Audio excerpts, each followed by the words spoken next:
Assalamualaikum warahmatullahi wabarakatuh. Perkenalkan, nama saya Daniel Wahid dengan NIM 858946663. Di kesempatan kali ini saya akan melakukan praktikum IPA DSD modul 3 makanan KP3 sistem pencernaan.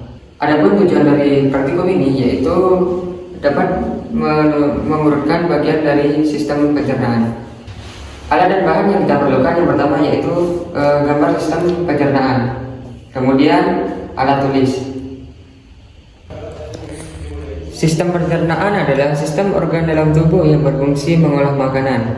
Sistem ini bekerja untuk menyerap gizi yang dibutuhkan tubuh agar mendapat energi dan tumbuh dengan baik, serta membuang sisa makanan yang tidak dibutuhkan. Organ utama yang berperan antara lain mulut, kerongkongan, lambung, usus halus, usus besar, rektum, dan anus.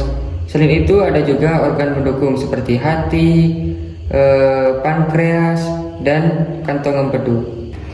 Mulut berfungsi sebagai tempat awal proses pencernaan. Di dalam mulut, makanan dihancurkan secara mekanis dengan cara dikunyah, dan secara kimiawi dengan bantuan enzim pada air liur. Air liur juga membantu membasahi makanan agar lebih mudah ditelan dan diteruskan ke kerongkongan. Yang kedua yaitu kerongkongan. Kerongkongan berfungsi untuk mengantar makanan dan minuman dari mulut ke lambung. Proses ini terjadi karena gerakan otot kerongkongan yang disebut gerakan peristaltik. Selain itu, kerongkongan juga mencegah makanan masuk ke saluran pernafasan.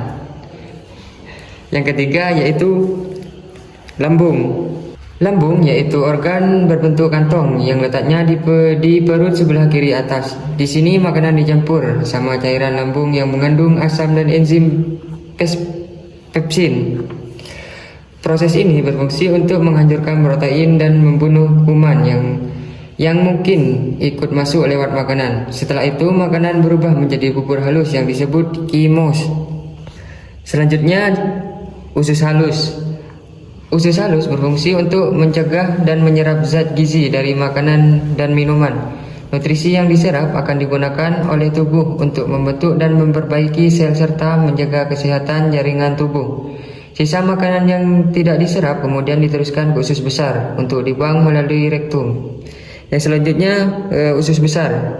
Usus besar berfungsi menyerap air dan elektrolit yang masih tersisa dari sisa makanan. Di sini, sisa makanan diolah menjadi tinja yang didapatkan sebelum dibuang melalui rektum.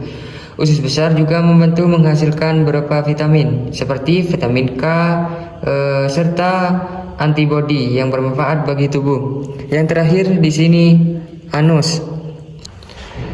Anus berfungsi sebagai tempat keluarnya feses atau tinja dari tubuh dan mengatur proses buang air besar atau BAB.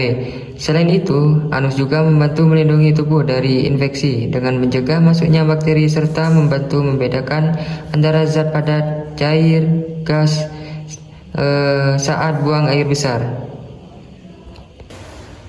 Dari video praktikum tentang pencernaan, saya belajar bahwa makanan masuk lewat mulut, kemudian dikunyah, lalu turun ke kerongkongan melalui lambung. Di lambung, makanan diolah oleh asam dan enzim, kemudian diteruskan ke usus halus untuk diserap nutrisinya. Sisa makanan masuk ke usus besar dan akhirnya dikeluarkan. Dari praktikum ini saya menjadi paham bahwa setiap organ bekerja berurutan dan saling berhubungan. Sistem pencernaan bertugas memecah makanan menjadi bagian kecil agar tubuh bisa menyerap nutrisi sebagai energi. Sedangkan sisa yang tidak dibutuhkan akan dibuang. Sekian praktikum kali ini, kurang lebihnya mohon maaf. Wassalamualaikum warahmatullahi wabarakatuh.